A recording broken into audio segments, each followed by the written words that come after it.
দর্শক আপনারা দেখতে পাচ্ছেন পুলিশ গ্রেপ্তার করছে। টিভি পুলিশের হাতে গ্রেফতার হয়েছেন বহুরূপী প্রতারক। গ্রেপ্তার করেছি আমরা। এটা হচ্ছে মিল্টনের অত্যাচারে আমার বাবা মারা গেছে। টর্চার সেল আছে, ওখানে সব আটকে দিছে। এরশাদ শিকদার মতো নাচতে নাচতে আমাকে মারছে। আমার চোখ এটা নষ্ট হয়ে গেছে একবার। মিল্টন। আসসালামু আলাইকুম ওয়া রাহমাতুল্লাহি ওয়া বারাকাতুহু। দর্শক মণ্ডলী, আপনাদের মাঝে নতুন একটি আপডেট নিউজ নিয়ে হাজির হলাম। দর্শক, আপনাদের দেখাতে চলেছি মিল্টন সমাদ্দারের কিছু আলোচনা এবং তার কিছু বিষয় নিয়ে আপনাদের মাঝে কিছু কথা বলতে চাই। দর্শক, আপনারা ইতিমধ্যে অবগত আছেন যে মিল্টন সমাদ্দার তিনি আসলে একটি আশ্রম খুলেছিলেন এবং তিনি মানবতার ফেরিওয়ালা নামে পরিচিতি বা খ্যাত লাভ করেছিলেন। এই মিল্টন সমাদ্দারকে আসলে সবাই ভালোবাসতে শুরু করেছিলেন, কিন্তু তিনি এই মানুষের ভালোবাসার সুযোগ নিয়ে তিনি এই কি নোংরা কাজ করা শুরু করেছেন। ইতিমধ্যে সেটি প্রমাণ হয়েছে এবং তাকে পুলিশ গ্রেপ্তার করেছে। দর্শক, ইতিমধ্যে আসলে আইন সবার জন্য সমান, আইন কাউকে ছাড়ে না, আইন ফাঁক পাইলে তাকে ধরে বসবে। দর্শক, মিল্টন সমাদ্দার গ্রেপ্তার হয়েছেন এবং আদালত তাকে কি রায় দেবেন আসলে আপনারা আস্তে আস্তে সে বিষয়টুকু জানতে পারবেন। দর্শক, ইতিমধ্যে আপনাদের দেখাতে চলেছি মিল্টন সমাদ্দার কিভাবে গ্রেপ্তার হয়েছেন, তাকে পুলিশ কিভাবে আটক করে নিয়ে যাচ্ছেন। যে ব্যক্তি এইভাবে আসলে যখন তিনি মিডিয়ার সামনে কথা বলেন, তিনি এমনভাবে কথা বলেন যে আসলে তিনি ভাষা মাছটি উল্টে খেতেই পারেন না। তিনি এর সঙ্গে কোনোভাবে জড়িত নয়। তিনি রাস্তা থেকে বৃদ্ধ লোকজন, অসহায় লোকজনদেরকে নিয়ে তিনি চিকিৎসা দেন না, অবশ্য তিনি পরিচর্যা করেন। তিনি চিকিৎসা দেন না, কোনো হসপিটালে নেন না। পরিচর্যা করতে করতে এইভাবেই মারা যান। ঠিক আছে, যেভাবে তিনি মিডিয়ার সামনে কথাগুলো উপস্থাপন করেছেন এবং আপনারা শুনেছেন যে এই মিল্টন সমাদ্দার তার বিষয়গুলো আসলে পাপ ছাড়ে না বাপকে। শেষ পর্যন্ত গ্রেপ্তার হলেন মিল্টন সমাদ্দার। দর্শক, আমরা বেশি কথা বলবো না, আমরা মূল ভিডিও চলে যাবো। তাহলে চলেন এই মিল্টন সমাদ্দার কিভাবে গ্রেপ্তার হলেন, তাকে পুলিশে কিভাবে ধরে নিয়ে যাচ্ছেন সে বিষয়গুলো আপনাদের মাঝে তুলে ধরতে চাই। আপনারা ভিডিওটি ধৈর্য সহকারে দেখলে সম্পূর্ণ বিষয়টুকু ভালোভাবে বুঝতে পারবেন। দর্শক, তাহলে চলেন আমরা মূল ভিডিও চলে যাই। যারা এখনো পর্যন্ত আমাদের চ্যানেলটি সাবস্ক্রাইব করেননি তারা অবশ্যই আমাদের চ্যানেলটি সাবস্ক্রাইব করবেন এবং লাইক কমেন্ট শেয়ার করতে ভুলবেন না। তাহলে চলেন আমরা ভিডিওটি ধৈর্য সহকারে দেখে আসি। ওখানে সব আটকে দিছে। এরশাদ শিকদার মতো নাচতে নাচতে আমাকে মারছে। আমার চোখ এটা নষ্ট হয়ে গেছে একবারে। দিনের বেলা হাজার মাইসের সামনে আমাদেরকে মারলা, এখন রাত্রের বেলা তুমি আমার পায়ে ধরে মাপ চাইবা। সে একদিন আমাকে ফোন দিছে, বলছে ভাই আমি আপনার জায়গাটা নিতে চাই। ফোনে বলছে। আমি বলছি আপনি কি? আমি মিল্টন সমাদ্দার। তা আমি বলছি ভাই আমি তো জায়গাতে একজন কথা দিছি, তো আপনাকে তো আমি দিতে পারবো না। কথা দিছেন? আমি হ্যাঁ। কাকে দিয়েছেন? আমার মেয়ের জামাইকে, মেয়েকে। জমিটাও দেখতে গেছি। তখন আমরা ওখানে দাঁড়াইছি ওর বৃদ্ধাশ্রমের সামনেই গাড়ি নিয়ে। তো আমরা উপরে উঠবো, দেখলাম জায়গা একটা কাঠের বেড়া দিয়া আটকে দিছে। তো আমার মেয়ের জামাই বললো যে ভাই এই রাস্তাটা আটকে দিয়েছে, আমরা গাড়িটা নিয়ে কীভাবে উঠবো? বললো এটা আমার জায়গা, আমি রাস্তা দেব না। বললো, আমি বললাম এটা তো সনদে পাইছি, এটা সেটেলমেন্টের রাস্তা, সনদ আছে। এই বাচ্চা তুই কে? এই ধরনের সে বিহেভ করলো। করার সাথে সাথেই করলো কি, আমার এসে কালার ধরলো, জামার কালার ধরে মানে কিলঘুষি মারা শুরু করলো। আর আমার জামা এইভাবে ঠেকাইতে গেছে, সে পড়ে গেছে।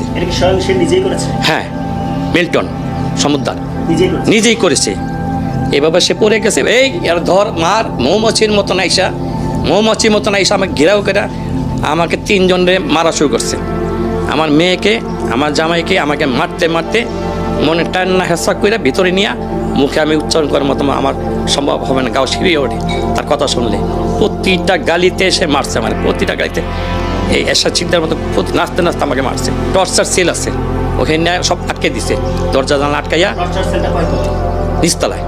হ্যাঁ, ওখানে কিছু সরঞ্জাম আছে, লাঠি, ছোটা কেসিস আর কি আছে মনে করেন, এগুলা তারা আছে। একটা আলমারি আছে, তো সব লাগাই দিয়ে আমাদের মোবাইল, মানি ব্যাগ, টাকা পয়সা সে সব সিনাই নিয়ে গেছে।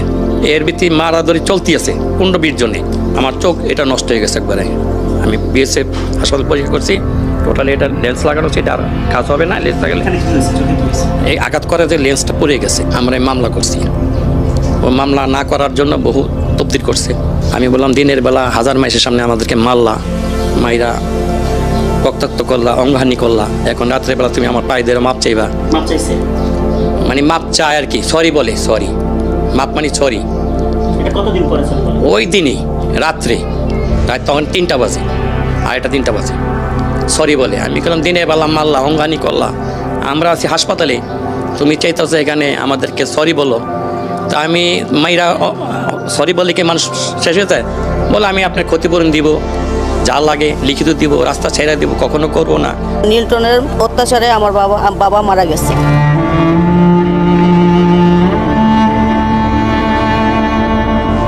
আলোচিত মিল্টন সমাদ্দারের চাইল্ড অ্যান্ড ওল্ড এজ কেয়ারের টর্চার সেলে নির্যাতনের পর এক বৃদ্ধের মৃত্যুর অভিযোগ পাওয়া গেছে। দরিদ্র বৃদ্ধ ইনজেকশন দিতে গেলে টাকা দাবি করেন মিল্টন সমাদ্দার।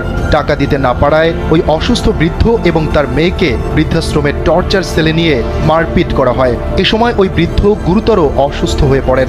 ঘটনা ধামাচাপা দিতে উল্টো ওই বৃদ্ধ তার ছেলে এবং মেয়ে জামাইয়ের নামে চাঁদাবাজির মামলা দায়ের করেন মিল্টন সমাদ্দার।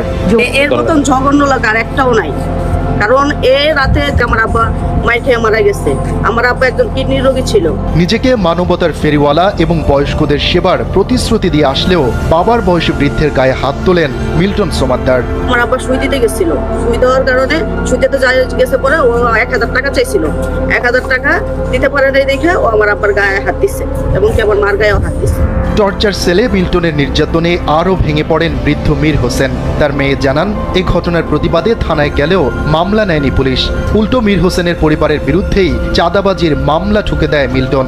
এরপর একদিকে শুরু হয় মিল্টন বাহিনীর অত্যাচার, অন্যদিকে মামলার আসামি হিসেবে পুলিশের হয়রানি।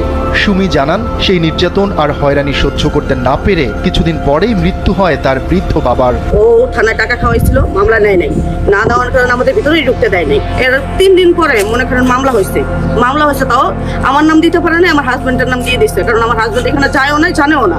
তারপরেও মনে করেন আমার বদলে ওর নাম দিয়ে দিছে, দিয়ে একটা চাঁদাবাজি মামলা দিচ্ছে। 3 জনের নামে একটা চাঁদাবাজি মামলা দিচ্ছে।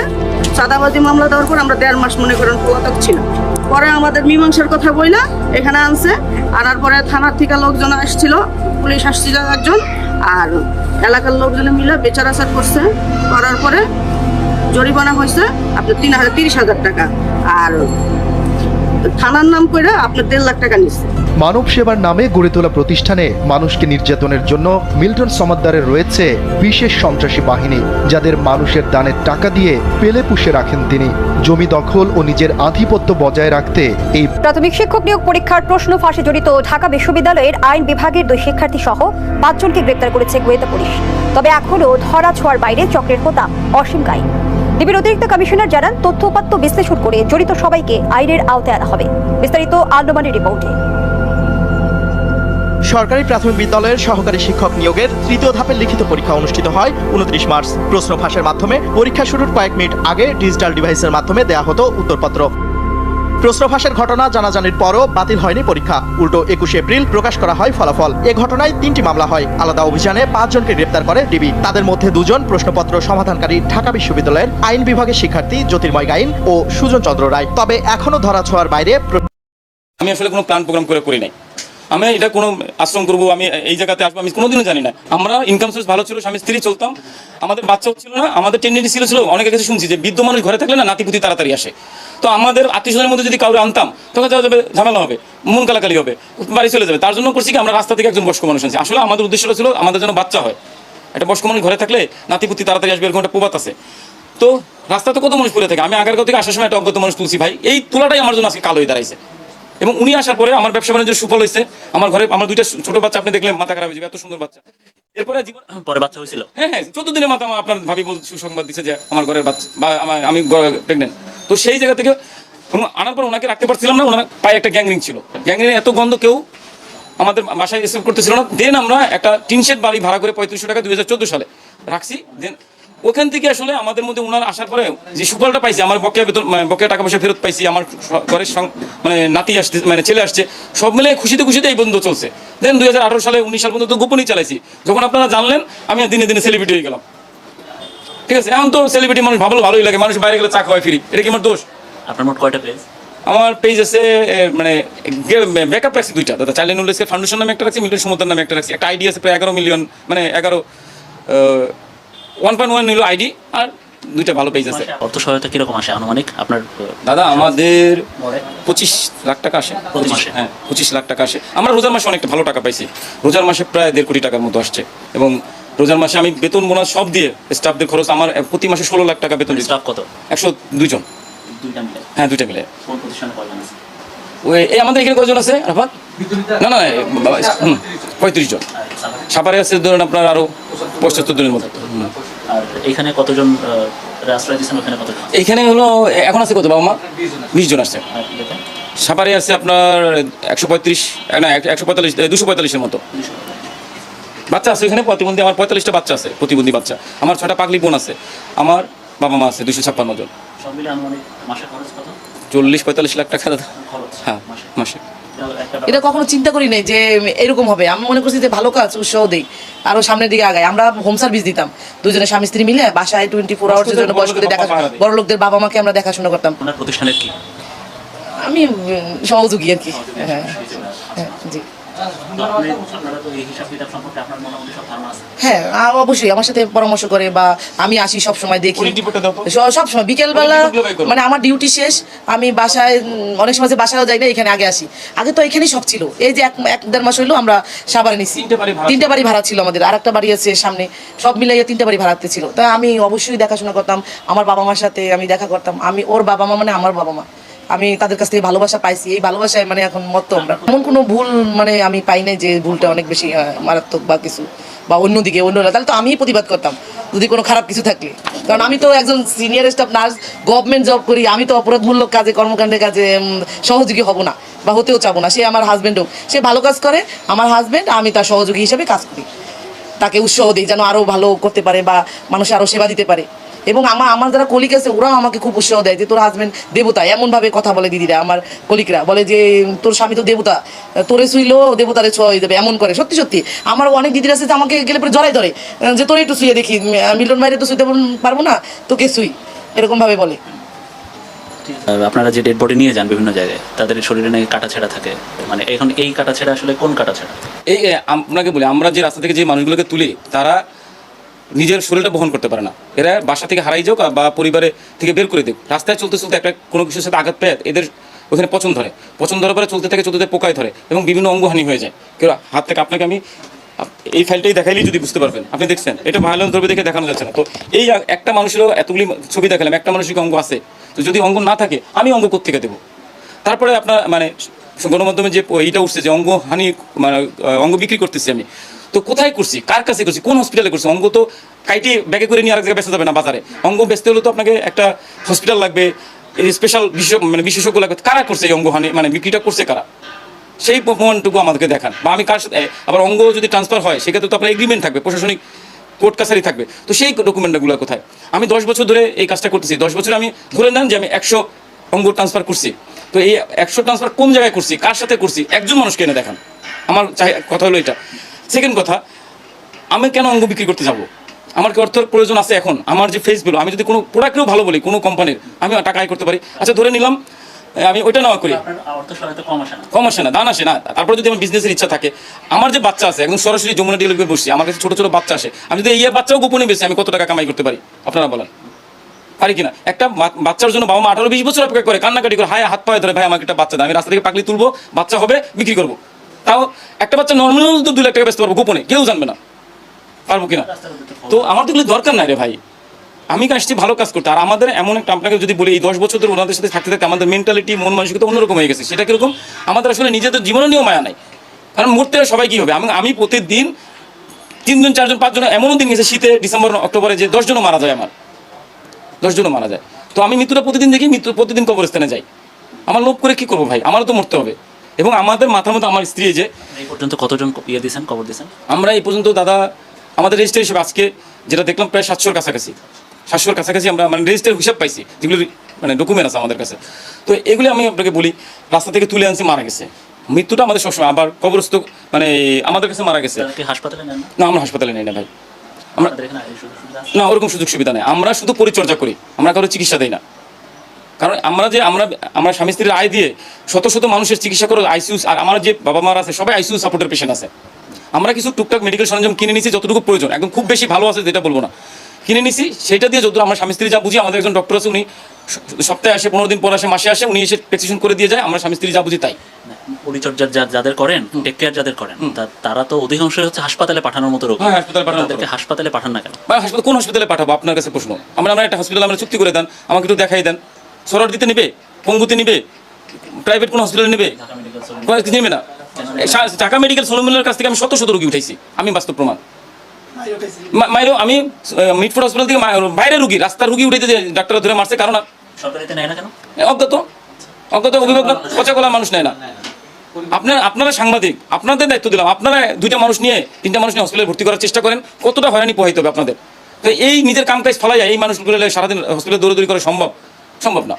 আমরা করি না, যেটা করি না সেটা তো আপনাদের ওপেনেই বলবো। এই জন্যই নিয়মিত আপনার এখানে থাকা ওনারা মারা যান। হ্যাঁ, মারা যান। আমাদের এখানে দেখা যায় মৃত্যুটা প্রতিদিন দেখতে হয় ভাই। এখন আপনাকে বলি, আমি তুলে আনছি, আমার এখানে মারা গেছে, দোষ হয়েছে। আমি যদি তুলে না আনতাম, রাস্তায় মারা যেত, ওনার তো পরিষ্কার আপন কেমন হইতো না, হইতো। মরে আছে, কখন মরছে জানে না কেউ, আইসা গাড়িতে উঠে বস্তা করে গাড়িতে উঠে এক জায়গায় ফেলাই দিত। আমি আইনা ওনাকে পরিষ্কার পরিচ্ছন্ন করে, পোকা টোকা বের করে, আমার হাতে মারা গেলে পরিষ্কার পরিচ্ছন্ন করে যদি আমি দাপন কাপনের ব্যবস্থা করি, সে তো মানুষ, কুকুর তো বিড়াল না যে বস্তা করে আপনি কোনো জায়গায় ফালাই দেবেন, সে তো মানুষ। তাকে আমি যদি সসম্মানে মহিলাদের 5খান কাপড় দিয়া, পুরুষের 3টা কাপড় দিয়া, খ্রিস্টান মরলে বক্স বইরা, হিন্দু মরলে আগুনে পোড়াইলে, এটাকে আমি দোষের কাজ করছি? মানুষ হিসেবে তো আমার দায়িত্ব। এবং আমি এটা 10 বছর ধরে করছি, এখন আছেন 10 বছর যেহেতু করছি, 10 বছর ধরে যেহেতু করতেছি, আপনারা এখন আমি যখন শুরু করছিলাম তখন আপনারা কেন বাধা দেন না যে ভাই আপনি এরকম মরাদরা করে মাটি দিয়েন না? আমি আপনাকে বলি, এখন পর্যন্ত মানে আপনাদের তুমি তো বলে লাভ নাই, আপনারা তো তদন্তগুলো বের করতে পারবেন। এখন পর্যন্ত আমরা, হ্যাঁ, রোজার মাসে টাকা আসছে, আমরা 2-3 মাস বা 6 মাস খুব ভালো চলবো। কোরবানি আসতেছে, কোরবানি আসলে আমরা প্রচুর মাংস পাবো, ধরেন 2-3 হাজার কেজি মাংস পাবো, যে মাংসটা দিয়ে আমরা চলবো। এখন আপনাকে এটা বলি, আমার কাছে 1 কোটি টাকা আছে, মানে এই 1 কোটি টাকা আছে আমার হিসেবে 2 মাস 3 মাসের খরচ। এই 2-3 মাসের মধ্যে আবার মানুষ দান পাঠাবে, আবার 1 মাসের খরচ হয়ে যাবে। বিষয়টা হলো কি, আমাদের 256 জনের ওষুধ তো লাগে। আপনাকে আমি সহজ করে বলি, একটা নাপা দেন, একটা গ্যাস্ট্রিকের ওষুধ দেন, তাও তো 10 টাকা লাগে। তো 256 জন ইন্টু 10 টাকা, প্রেশার, ডায়াবেটিস, ইনসুলিন এগুলি বাদ দেন।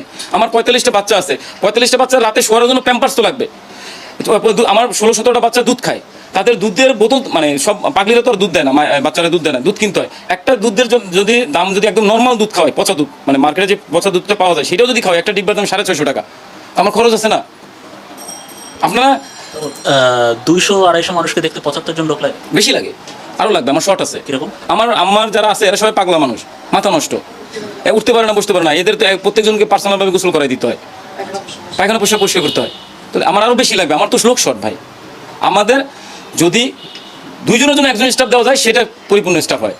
আপনার আর এই 75 জন বা 103 জন তো স্টাফ ভাগে ভাগে আছে, সিকিউরিটিতে আছে, রান্নার বাবুর্চি আছে 7 জন, 400 মানুষের প্রতিবেলা রান্না, আগুনের তাপে কাঠের চুলায় রান্না আপনি হয়। এবার এখানে আছে 3 জন বাবুর্চি, 10 জন বাবুর্চি। এরাও তো, আমরা যারা কাজ করি আমরা তো মানুষ। 10 জন বাবুর্চি আছে, 8 জন আছে, 7 জন আছে আপনার সিকিউরিটি গার্ড, ওয়ার্ড বয় আলাদা, নার্স, ডক্টর। আমরা ম্যানেজমেন্টে থাকবো না, আমার ম্যানেজারই আছে 5 জন, মানে সুপারভাইজার লেভেলে। আপনার বিরুদ্ধে লোকালরা মামলা করছে, মারধরের মামলা করছে, হত্যা চেষ্টা মামলা। এটা হলো মানে রাস্তা নিয়ে, আমার ওইখানে রাস্তা ছিল না, তো আমি রাস্তায় শুধু সাভারে হয়েছে। হ্যাঁ, আপনার এই কল্যাণপুরের দিকেও তো আছে। কল্যাণপুরে আমি মামলা করছি, আমার বিরুদ্ধে মামলা নাই। আমার 2বার আমার এখানে চাঁদাবাজি হয়েছে, 4 লাখ টাকা করে চাঁদা দিতে হবে। এইখানে আমি আপনাকে বলি, আমার কাছে পর্যাপ্ত পরিমাণে ঘুমের ওষুধ পাওয়া যায়, আছে, সিরিটিপ আছে, নেশার মানে নেশা বলতে আপনার টিপটিন, মানে বিভিন্ন ঘুমের ওষুধ পাওয়া যায়। তো যখন করোনা বা বিভিন্ন সময় লকডাউনে ছিল, তখন এরা আর কি আসলে কোনো সব জায়গায় বন্ধ থাকার কারণে আমাকে হয়রানি করতে, 1 পাতা দেন, কাশির সিরাপ পাওয়া যায় আমার কাছে, তো 1 পাতা দেন, 2 পাতা দেন। তো এইটা যখন দিতে না তো ওষুধ দিবে না, তাহলে চাঁদা দিবি, উল্টা মার খেয়েছি আমরা। এত সময় ধরে আপনারা সম্পূর্ণ ভিডিওটি দর্শকরা দেখেছেন যে মিল্টন সমাদ্দার আসলে তিনি কি জঘন্য একটি ব্যক্তি। তিনি মানবতার ফেরিওয়ালা নামে খ্যাত অর্জন করেছিলেন, শেষ পর্যন্ত তার পরিণতি কি হলেন।